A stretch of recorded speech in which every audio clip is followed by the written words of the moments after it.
Hello students, मैं हूं खुशबू शर्मा। आप देख रहे हैं वीकेएस बाय एजुकेशन। स्टूडेंट्स, आज हमारा टॉपिक है मानव श्वसन तंत्र, ह्यूमन रेस्पिरेटरी सिस्टम।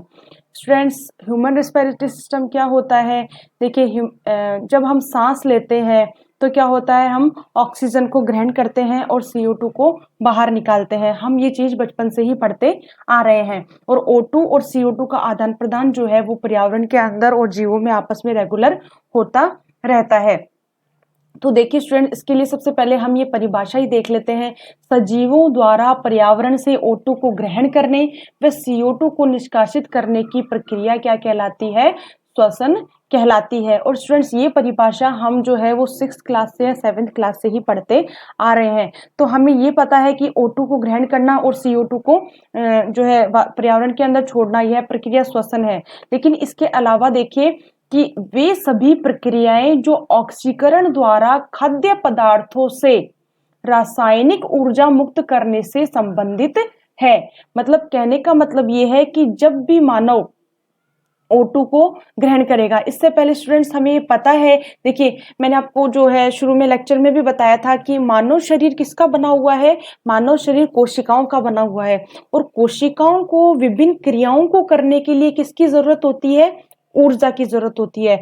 और ऊर्जा कहाँ से मिलती है? खाद्य पदार्थों से मिलती है। तो देखिए, ऊर्जा प्राप्त करने के लिए सेल्स क्या करती है? O2 द्वारा ऑक्सीकरण की क्रिया करती है। और O2 के द्वारा जब ऑक्सीजन ग्रहण करने के द्वारा कोशिकाएं जो है वो ऑक्सीकरण की क्रिया करती हैं और उससे ATP का निर्माण होता है और CO2 गैस बनती है। CO2 बनती है और ATP का निर्माण होता है। कोशिकाएं क्या करती है? ऑक्सीजन का ऑक्सीकरण करती है। मतलब वे सभी प्रक्रियाएं जो ऑक्सीकरण द्वारा खाद्य पदार्थों से रासायनिक ऊर्जा मुक्त करने से संबंधित है। मतलब ऑक्सीजन का ऑक्सीकरण किया और उससे मुक्त क्या हुआ? एक तो CO2 मुक्त हुआ प्लस ऊर्जा का जो है निर्माण होता है। तो इस परिभाषा का हमको मोटा मोटी यही समझना था इस परिभाषा के अंदर कि ये सभी वो प्रक्रियाएं हैं जिसके द्वारा जो शरीर के अंदर हमारे कोशिकाएं होती हैं वो ऑक्सीजन का ऑक्सीकरण करती हैं, जिससे CO2 का निर्माण होता है प्लस ऊर्जा का निर्माण होता है। तो स्टूडेंट्स, मैं आपको बताऊं, O2 और CO2 का जो ये एक्सचेंज है, O2 CO2 का एक्सचेंज जो होता रहता है, ये रक्त के माध्यम से होता है। किसके माध्यम से होता है? बॉडी के अंदर ब्लड के माध्यम से आदान प्रदान की क्रिया होती रहती है। ब्लड और ऑक्सीजन को विभिन्न अंगों व ऊतकों तक पहुंचाया जाता है। ब्लड क्या करता है? ऑक्सीजन को, क्योंकि ब्लड हमारी पूरी बॉडी में है ना, तो कोशिकाएं भी हमारी पूरी बॉडी में है। तो ब्लड क्या करता है? जो ऑक्सीजन हम लेते हैं उस ऑक्सीजन को हमारी प्रत्येक अंग, प्रत्येक ऊतक, प्रत्येक कोशिका तक पहुंचाने का काम ब्लड करता है। तो ब्लड क्या करता है? O2 और CO2 को एक्सचेंज करने में, आदान प्रदान करने का एक महत्वपूर्ण माध्यम है। सो O2 और CO2 का आदान प्रदान पर्यावरण, रक्त व कोशिकाओं के मध्य होता है। इसे ही क्या बोलते हैं? हम श्वसन बोलते हैं। तो स्टूडेंट्स, इसके अंदर हमने देख लिया, एक तो ऑक्सीकरण की क्रिया देखी, इसके अलावा इसमें क्या बन रहा था? CO2 बन रहा था, ऊर्जा मुक्त हो रही थी, प्लस मैंने आपको बताया ब्लड जो है वो O2 और CO2 का आदान प्रदान करने का एक माध्यम होता है। तो इस प्रकार से O2 CO2 का आदान प्रदान पर्यावरण के द्वारा होता है, पर्यावरण तो है ही, ब्लड के द्वारा होता है प्लस कोशिकाओं के द्वारा होता है। और यही प्रक्रिया क्या कहलाती है? श्वसन कहलाती है। अब देखिए स्टूडेंट्स, श्वसन जो है वह दो प्रकार का होता है। एक तो होता है बाह्य श्वसन और सेकंड होता है आंतरिक श्वसन। अब बाह्य श्वसन क्या होता है? पर्यावरण व कोशिकाओं के मध्य O2 व CO2 का आदान प्रदान या विनिमय क्या कहलाता है? बाह्य श्वसन कहलाता है। मतलब पर्यावरण और कोशिकाओं के मध्य होने वाला O2 CO2 का आदान प्रदान। जबकि आंतरिक श्वसन क्या कहलाता है? आंतरिक श्वसन के अंदर ऑक्सीजन के उपभोग और ATP व CO2 के उत्पादन से संबंधित सभी प्रक्रियाएं आंतरिक श्वसन कहलाती है। कहने का मतलब यह है कि जब ऑक्सीजन हम ग्रहण कर रहे हैं तो वह ऑक्सीजन ब्लड के द्वारा ऊतकों तक, कोशिकाओं तक पहुंचाई जा रही है। ब्लड के द्वारा ऊतकों, कोशिकाओं तक पहुंचाई जा रही है, तो वह कौन सा प्रोसेस कहलाएगा? आंतरिक श्वसन कहलाएगा। और उसी के द्वारा ऑक्सीजन का ऑक्सीकरण होगा, ATP व CO2 का उत्पादन होगा। तो यह क्या कहलाएगा? आंतरिक श्वसन कहलाएगा। अब देखिए, गैस विनिमय जो है वो पर्यावरण व कूपिका कोशिकाओं के मध्य होता है, मैंने बता दिया।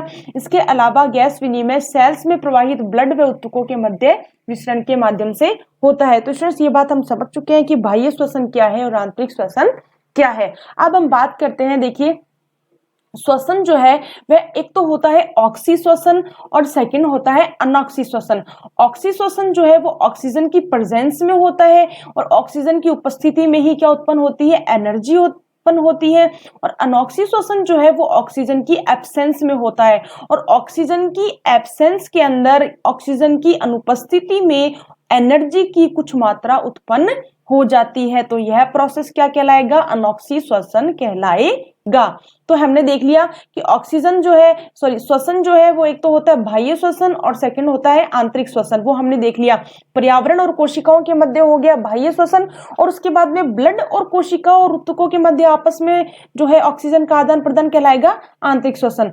फिर हमने देख लिया एक तो है ऑक्सी श्वसन और दूसरा हमने देख लिया अनऑक्सी श्वसन। इससे ऊर्जा की मात्रा अधिक उत्पन्न होती है और इससे ऊर्जा की मात्रा कम उत्पन्न होती है। अब देखिए गैसों का विनिमय, इसमें हमारा टॉपिक आता है नेक्स्ट, गैसों का विनिमय। अब देखिए पर्यावरण व प्राणी के मध्य CO2 और O2 का आदान प्रदान या एक्सचेंज होना ही क्या कहलाएगा?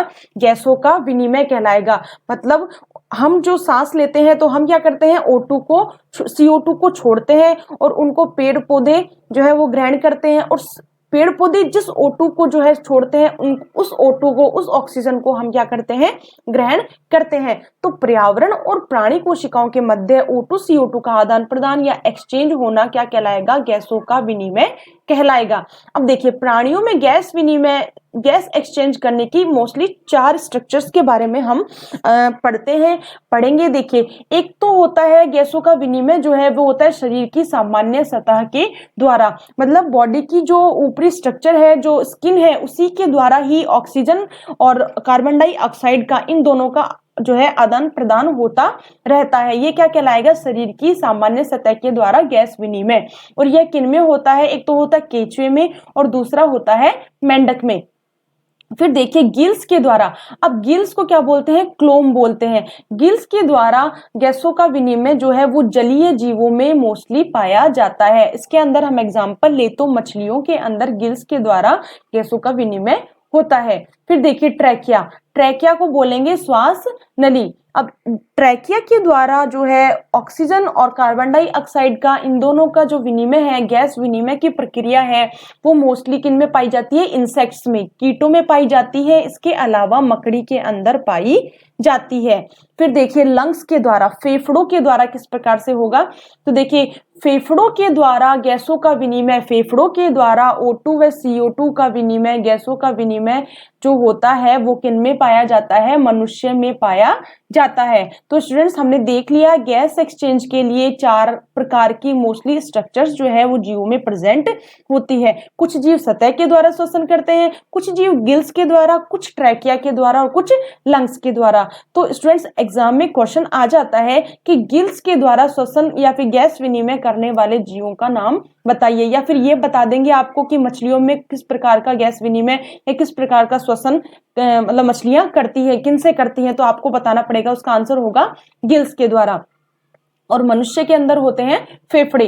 तो स्टूडेंट्स ये हमने बात कर ली। आगे देखिए हम ये डायग्राम देखते हैं मानव श्वसन तंत्र का, ह्यूमन रेस्पिरेटरी सिस्टम का। तो ये हमारा मानव श्वसन तंत्र है। अब मानव श्वसन तंत्र की बात हो रही है, सांस लेने की बात हो रही है, तो ऑब्वियसली हम बात करेंगे कि ये मानव श्वसन तंत्र कहाँ से शुरू होगा? नोज से, नाक से शुरू होगा। और नाक से शुरू होने के बाद में ये कहाँ जाएगा? ग्रसनी में जाएगा, ग्रसनी वाले भाग तक पहुंचता है। स्टूडेंट्स मैंने पाचन तंत्र के अंदर मेरे लास्ट लेक्चर में जो मेरा डाइजेस्टिव सिस्टम वाला जो लेक्चर था उसके अंदर मैंने आपको पूरा एलिमेंट्री कैनाल बताया था, उसमें ग्रसनी नाम आया था। तो ये देखिए ये ग्रसनी से होते हुए लैरिंग्स तक जाता है और लैरिंग्स के बाद में यह ब्रोंकियाई और ब्रोंकियोल से आता हुआ लंग्स, फेफड़ों तक जो है वायु पहुंच जाती है। इससे बीच में ये जो लंबी नलिका दिखाई दे रही है इसको क्या बोलते हैं? ट्रैकिया बोलते हैं। तो स्टूडेंट्स देखिए नोज से होता हुआ, नोजल कैविटी से होता हुआ और नैरिंजोफेरिंग से होता हुआ, लेजोफेरिंग से होता हुआ ट्रैकिया से होता हुआ, ब्रोंकियाई से होता हुआ और इन शाखाओं के अंदर बढ़ता हुआ ब्रोंकियोल्स तक जो है वो गैस जो है O2 ऑक्सीजन जो है वो पहुंचती है और फिर उसके बाद में लंग्स में जाकर जो है पूर्ण रूप से फैल जाती है और हमारी पूरी बॉडी के अंदर ब्लड के द्वारा जो है पूरी बॉडी के अंदर CO2 का आदान प्रदान होता रहता है। तो स्टूडेंट्स देखिए, सबसे पहले तो नॉस्ट्रिल्स यानी नाक छिद्र के द्वारा वायु को, ऑक्सीजन को हम ग्रहण करते हैं, फिर नासा गुहा में प्रवेश करता है, फिर नेजोफेरिंग्स नासा ग्रसनी में जाती है वो वायु, फिर उसके बाद में लैरिंजोफेरिंग्स भाग में जाती है, फिर उसके बाद में वह जो है ट्रैकिया में पहुंचता है, ट्रैकिया के बाद में ब्रोंकियाई में पहुंचता है, श्वसनी में पहुंचता है और ब्रोंकियाई जो है वो आगे की तरफ जाके अनेक शाखाओं में बढ़ जाती हैं, उनको ब्रोंकियोल्स बोलते हैं यानी श्वसनिका बोलते हैं। वहां जाने के बाद जो है वो O2 कहाँ पहुंचती है, लंग्स में पहुंचती है और लंग्स ही हमारे जो बॉडी का मेन O2 CO2 का गैस विनिमय करने का एक प्रमुख स्रोत है। तो स्टूडेंट्स अब देखिए, ये बात कर रहे हैं मानव श्वसन तंत्र की। अब मानव श्वसन तंत्र का डायग्राम जो है वो हमने इजीली देख लिया है। अब हम देखते हैं कि इस श्वसन तंत्र में कौन कौन से भाग होते हैं, इनके बारे में हम थोड़ा सा डिटेल में देख लेते हैं। तो देखिए स्टूडेंट्स, सबसे पहले हम बात करते हैं ऊपरी श्वसन तंत्र की, फिर हम बात करेंगे निचला श्वसन तंत्र, फिर हम बात करेंगे श्वसन मांसपेशियों के बारे में। तो सबसे पहले बात करें तो ऊपरी श्वसन तंत्र। ऊपरी श्वसन तंत्र में कौन कौन आएंगे, नोज, माउथ, फेरिंग्स और लैरिंग्स। निचला श्वसन तंत्र में आएगा तो ट्रैकिया आ जाएगा, ब्रोंकियाई, ब्रोंकियल्स और लंग्स। और श्वसन मांसपेशियों में आएगा डायफ्राम, मध्य पट। स्टूडेंट्स, इस डायग्राम में मैं आपको डायफ्राम बताना भूल गई। देखिए ये जो डायफ्राम है, ये मध्य पट जो है इसको बोलते हैं डायफ्राम, और ये डायफ्राम जो है वो श्वसन की क्रिया में बहुत ही महत्वपूर्ण रोल रखता है। आगे इसकी डिटेल हम पढ़ेंगे कि किस प्रकार से हम श्वसन जो सांस लेते हैं जिसके द्वारा क्या होता है, डायफ्राम जो है वो संकुचित होता है यानी चपटा हो जाता है और लंग्स के अंदर जो है वो वायु भरी जाती है और ये जो फेफड़े जो है वो जो है प्रसारित हो जाते हैं। और इसके अलावा जब वायु बाहर निकलती है तो डायफ्राम जो है वो फिर से जो है चपटा होने की वजह से फिर से फैल जाता है। तो डायफ्राम और लंग्स इन दोनों का आपस में जो है एक कनेक्शन है, वो हम आगे देख लेंगे। तो स्टूडेंट्स देखिए, ये मानव श्वसन तंत्र के बारे में हम सबसे पहले ऊपरी श्वसन तंत्र में बात करें तो नोज की, देखिए यह श्वसन अंग नासा द्वार से शुरू होता है। दोनों छिद्रों के बीच में क्या पाया जाता है, नासा पट पाया जाता है। हम जानते हैं नाक के बीच में जो है एक जो है हड्डी सी होती है उसे क्या बोलते हैं, नासा पट बोलते हैं।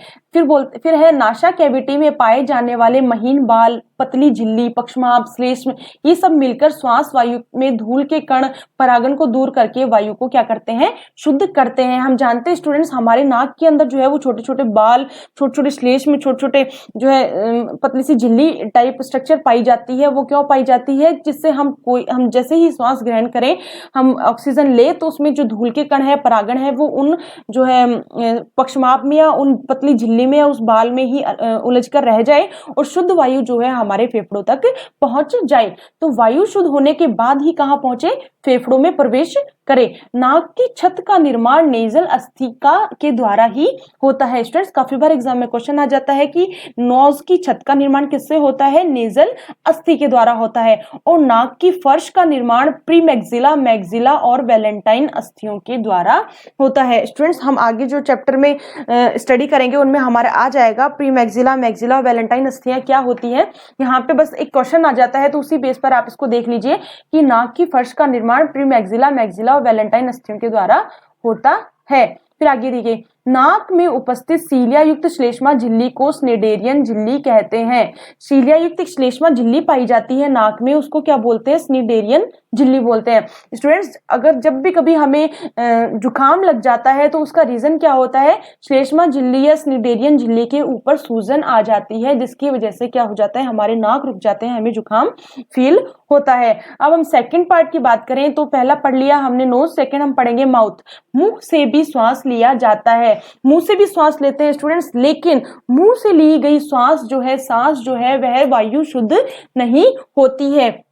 क्योंकि माउथ के द्वारा जो हम सांस लेते हैं, जो वायु अंदर जाती है, उसको छानने के लिए ऐसी कोई झिल्ली या फिर ऐसी कोई जो है परत नहीं होती है जो उस वायु को शुद्ध कर सके, ऐसे कोई रोम नहीं होते हैं मुंह में, जिसकी वजह से जैसी वायु हम ग्रहण कर रहे हैं वही वायु हमारे लंग्स तक चली जाती है। इसलिए कोशिश करनी चाहिए कि माउथ से सांस ना ले, हमें नोज से ही सांस लेनी चाहिए। उसके बाद हम बात करें ग्रसनी की, तो यह एक कीपनुमा स्ट्रक्चर होती है, पेशीय संरचना होती है, और यह नासा गुहा के पीछे, मैंने आपको जो है डाइजेस्टिव सिस्टम में भी बताया था कि ये कहाँ होती है, नासा गुहा के पीछे आहार नली के ऊपरी भाग तक फैली होती है। अब देखिए 3 भागों में डिवाइड होती है, नासा ग्रसनी, मुख ग्रसनी। नासा ग्रसनी भाग जो इसका प्रथम भाग होता है नोज से रिलेटेड, फिर मुख ग्रसनी जो है मुख वाला भाग ओरोफेरिंक्स, फिर तीसरा होता है अधोग्रसनी या कंठ ग्रसनी लैरिंजोफेरिंक्स। तो देखिए एक तो सबसे ऊपर की तरफ नाक, नाक से नीचे हम आते हैं तो मुख, और मुख से नीचे आते हैं तो कंठ। तो यह जो है वो 3 भागों में डिवाइड है, नेजोफेरिंक्स, ओरोफेरिंक्स और लैरिंजोफेरिंक्स। तो वायु जो है नासिका गुहा में जाएगी, फिर नासा ग्रसनी में आएगी, नासा ग्रसनी से फिर मुख ग्रसनी में आएगी, मुख ग्रसनी से फिर कंठ ग्रसनी में आएगी, कंठ ग्रसनी के बाद में एपिग्लोटिस नामक एक संरचना पाई जाती है, हमारे जीभ के बिल्कुल लास्ट में लटकी हुई सी एक स्ट्रक्चर होती है। तो उसके बाद में वह कहाँ जाएगी, श्वसन स्वर यंत्र में जाएगी। कहाँ जाएगी, स्वर यंत्र तक पहुंच जाएगी। कौन, वायु। तो एपिग्लोटिस स्ट्रक्चर क्या होती है, एक ढक्कन के तौर पर कार्य करता है एपिग्लोटिस, तथा सुनिश्चित करता है कि वायु श्वास नली में ही जाए और भोजन आहार नली में ही जाए। ये काम कौन करता है, एपिग्लोटिस जो है वह ये ध्यान रखता है कि हम जो खाना खा रहे हैं वह श्वास नली में ना चला जाए, या फिर हम जो सांस ले रहे हैं वह भोजन आहार नली में ना चला जाए। तो इस चीज का ध्यान रखने का काम कौन करता है, एपिग्लोटिस करता है। फिर देखिए लैरिंक्स, लैरिंक्स को क्या बोलते हैं, स्वर यंत्र बोलते हैं। यह कंठ ग्रसनी व श्वास नली को जोड़ने वाली संरचना है। यह 9 प्रकार की उपास्थि से मिलकर बना होता है। स्टूडेंट्स एग्जाम में क्वेश्चन आ जाता है, उपास्थियों के नाम नहीं पूछते हैं, लेकिन ये जरूर पूछ लेंगे कि लैरिंक्स या श्वसन यंत्र जो है वह कितनी उपास्थियों से मिलकर बना होता है। तो आप बताएंगे यह 9 प्रकार की उपास्थियों से मिलकर बना होता है। स्वर यंत्र में स्वर रज्जु पाए जाते हैं। स्वर रज्जु श्लेष्मा झिल्लियां होती है जो हवा के बहाव से कंपन पैदा करके अलग अलग ध्वनियां उत्पन्न करती है। स्टूडेंट्स हमारे जो गले के अंदर है वो तो है लैरिंक्स, स्वर यंत्र है, और पक्षियों के जो स्वर यंत्र है उनको बोलते हैं सीरिंग्स। हमारे वाले को बोलेंगे लैरिंक्स और पक्षियों वाले को बोलेंगे सीरिंग्स। अब देखिए स्टूडेंट्स, मनुष्य में नर में स्वर रज्जु जो है वो 2.3 सेंटीमीटर मोटे होते हैं, और मादाओं में 1.7 सेंटीमीटर मोटे होते हैं। और नर के स्वर रज्जु जो है वो 2.3 सेंटीमीटर मोटे हैं, इसीलिए ही महिलाओं की अपेक्षा पुरुषों की आवाज में थोड़ा सा भारीपन आता है, क्योंकि इनके स्वर रज्जु जो है वो मादाओं की अपेक्षा थोड़े मोटे होते हैं। फिर देखते हैं निचला श्वसन यंत्र। उपले श्वसन यंत्र के सारे भाग हमने देख लिए हैं। अब देखिए निचला श्वसन यंत्र में सबसे पहले आता है ट्रैकिया, श्वास नली। श्वास नली जो है 5 इंच लंबी नली होती है, या फिर इसको बोल देंगे 12 सेंटीमीटर लंबी नली होती है। एग्जाम में स्टूडेंट्स इनमें कोई भी एक ऑप्शन आ जाए, अगर इंच में आएगा तो आपको बताना है 5 इंच, और यदि सेंटीमीटर में पूछे तो आप बताएंगे 12 सेंटीमीटर। तो यह सी आकार के उपास्थि छल्ले से बनी होती है। इसकी शेप कैसी होती है, सी आकार के उपास्थि छल्लों से मिलकर बनी हुई होती है। और ये छल्ले क्या करते हैं, ये राउंड शेप छल्ले जो होते हैं ये श्वास नली को पिचकाने से बचाते हैं, मतलब चिपकने से इनको रोकते हैं, जिससे ये आपस में चिपके ना। ट्रेकिया श्वसन यंत्र को ब्रोंकियाई से मिलाने का काम करती है, स्वर यंत्र को, सॉरी ट्रेकिया जो है वह स्वर यंत्र जो था हमारा लैरिंग्स भाग जो था, ये देखिए मैंने आपको लास्ट भाग बताया था, ये लैरिंग्स स्वर यंत्र। तो ट्रैकिया क्या करेगा, इस स्वर यंत्र को ही ब्रोंकियाई भाग से मिलाने का काम करता है, तथा ब्रीथ को गर्दन से वक्ष स्थल तक पहुंचाने का काम करता है। कौन करता है, ट्रैकिया। एक श्वास नली थी, मैंने आपको बताई थी, एक लंबी सी स्ट्रक्चर थी, वो क्या थी, ट्रैकिया। अब वक्ष गुहा में पहुंचकर ट्रैकिया दाएं और बाएं 2 भागों में विभाजित हो जाती है। स्टूडेंट्स इस डायग्राम में देखिए आप, वक्ष गुहा में पहुंचने के बाद ये देखिए ये ट्रैकिया है, उसके जब ये वक्ष गुहा में हमारे पहुंचे तो ये क्या हुआ, दाएं और बाएं 2 भागों के अंदर क्या हो जाता है, यह विभाजित हो जाती है। और 2 शाखाओं के अंदर विभाजित होने के बाद में ट्रैकिया जो है फेफड़े में प्रवेश कर जाती है। ट्रेकिया में उपस्थित एपिथेलियम वायु को शुद्ध करके फेफड़ों में भेजने का काम करती है। अब देखिए उसके बाद में बात आती है ब्रोंकियाई और ब्रोंकियोल, श्वसनी व श्वसनिका। ट्रेकिया जो है वो लास्ट में दाई और बाई श्वसनी में विभक्त हो जाती है, मैंने आपको डायग्राम में बताया भी। फिर क्या होता है, ब्रोंकियाई आगे चलकर किस में बढ़ जाती है, ब्रोंकियोल्स में बढ़ जाती है, अनेक शाखाओं के अंदर बढ़ जाती है, वो क्या कहलाती है, ब्रोंकियोल कहलाती है। और ब्रोंकियोल जो है वो लंग्स में फैले रहते हैं। स्टूडेंट्स देखिए ये डायग्राम, ये थी हमारी लैरिंग्स, लैरिंग्स के बाद में ये है ट्रेकिया। ट्रेकिया क्या हुआ, वक्ष स्थल में आके दो भागों में डिवाइड हो गई। फिर उसके बाद में ये जो शाखाएं हैं, ये जो मोटी वाली शाखाएं हैं, ये तो कहलाएगी ब्रोंकियाई। अब ये ब्रोंकियाई जो है वो आगे जाकर अनेक शाखाओं में डिवाइड हो रही है, ये देखिए इन शाखाओं को बोलेंगे ब्रोंकियोल। और ये ब्रोंकियोल ही जो है आगे जाकर जो है किसमें, फेफड़े में खुल जाती है और फेफड़ों तक ऑक्सीजन पहुंच जाती है। ट्रेकिया व ब्रोंकियोल मिलकर अनेक शाखाओं में विभक्त होते हैं।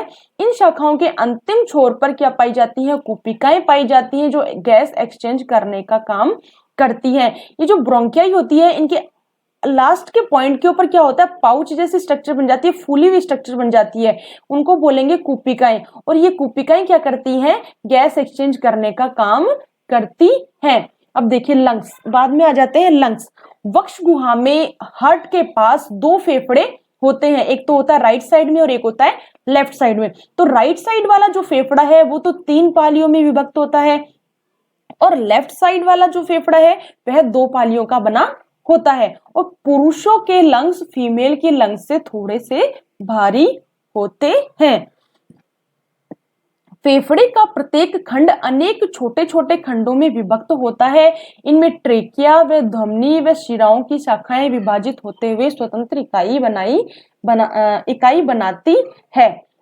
प्रत्येक फेफड़ा स्पंजी ऊतकों से बना होता है।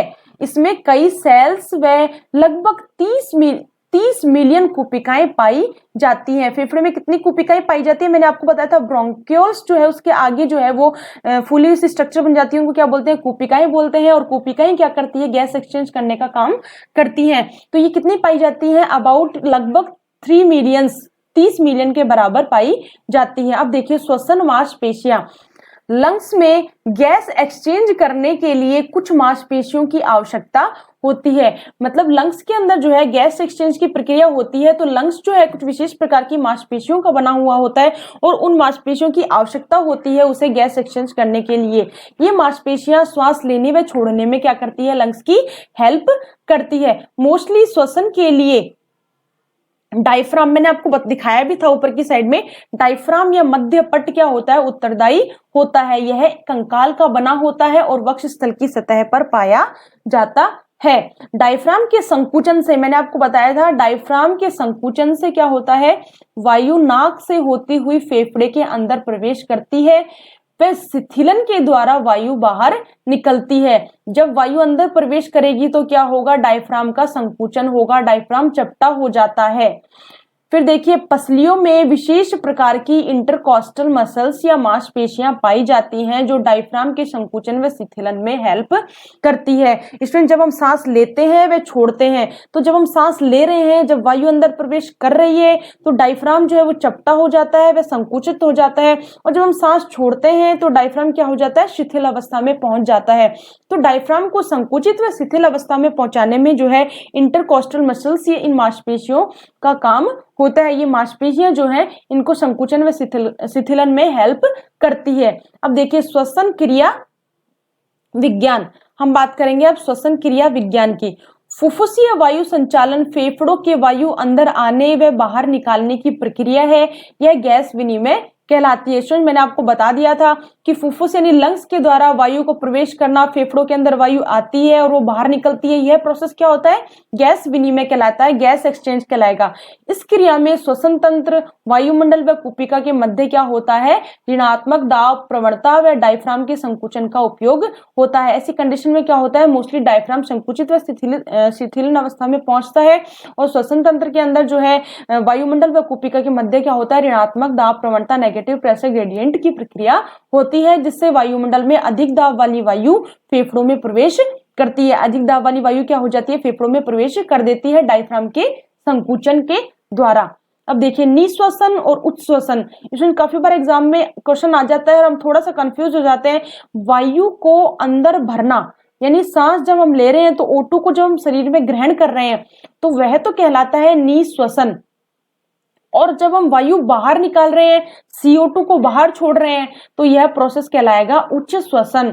तो वायु को अंदर ग्रहण करना और बाहर निकालना, यही प्रोसेस क्या होता है, सांस लेना होता है। जब वायु अंदर ले रहे हैं तो निश्वसन, वायु को बाहर छोड़ रहे हैं तो यह उच्छ्वसन कहलाता है। अब स्टूडेंट छींकना, छींक आती है काफी बार हमें, वह छींक किस वजह से आ जाती है, देखिए नाक की श्लेष्मा झिल्ली के उत्तेजन का प्रतिवर्त है। नाक के अंदर मैंने आपको बताया था स्निडेरियन झिल्ली, श्लेष्मा झिल्ली पाई जाती है।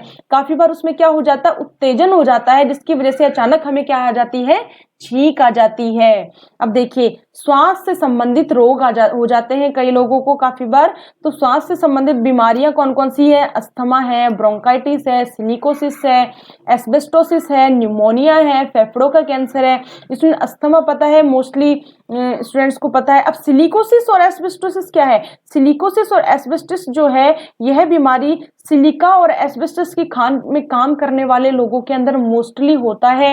इस डिजीज के अंदर क्या होता है, जब वहां काम कर रहे हैं तो उसके कण जो है उनके सांस में चले जाते हैं, जिससे उनको एक परमानेंट बीमारी हो जाती है, जिसको बोलते हैं सिलिकोसिस और एस्बेस्टोसिस नामक डिजीज। और न्यूमोनिया भी सांस से संबंधित है, ब्रोंकाइटिस भी, और फेफड़ों का कैंसर भी जो है श्वसन संबंधी रोग है।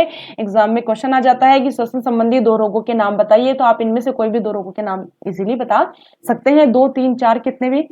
श्वसन जो है वह अनैच्छिक क्रिया के रूप में मेडुला व पोन्स के द्वारा निर्मित होता है। स्टूडेंट्स श्वसन की क्रिया जो है, अब ये श्वसन की क्रिया हम सांस लेते हैं छोड़ते हैं, तो हम ये सांस ले रहे हैं छोड़ रहे हैं, तो हमें कैसे पता कि हम सांस ले रहे हैं छोड़ रहे हैं, ये सारा काम कौन करता है, ब्रेन करता है। कौन करता है, ब्रेन। लेकिन ब्रेन तो करता ही करता है, लेकिन सांस लेने व छोड़ने की क्रिया जो है क्या है, एक अनैच्छिक क्रिया है। मतलब अगर हम हमारी इच्छा नहीं है तो भी हम क्या, हमारे अंदर क्या होगा, सांस अपने आप ही आएगी जाएगी। हम बोल रहे हैं तो हमारी इच्छा से बोल रहे हैं, अगर मेरी इच्छा नहीं होगी तो मैं नहीं बोलूंगी। लेकिन श्वसन की क्रिया ऐसी है कि हमारी इच्छा ना हो तो भी क्या होगी, श्वसन की क्रिया प्रॉपरली होगी, अगर बॉडी जीवित है तो श्वसन क्रिया क्या है, एक अनैच्छिक क्रिया है। स्टूडेंट्स आगे हम पढ़ेंगे, जब हम नर्वस सिस्टम पढ़ेंगे तब पढ़ेंगे ऐच्छिक व अनैच्छिक क्रियाएं क्या होती हैं।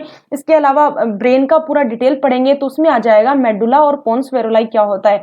तो स्टूडेंट देखिए श्वसन एक अनैच्छिक क्रिया है। स्टूडेंट देखिए श्वसन है, पाचन है, उत्सर्जन है, ये सभी क्रियाएं कैसी क्रियाएं हैं, सभी देखिए अनैच्छिक क्रियाएं, क्योंकि इन पर क्या है, कोई इच्छा नहीं है, हमारी बॉडी में ये चीज हो रही है तो हो रही है, इसका कोई कंट्रोल नहीं है।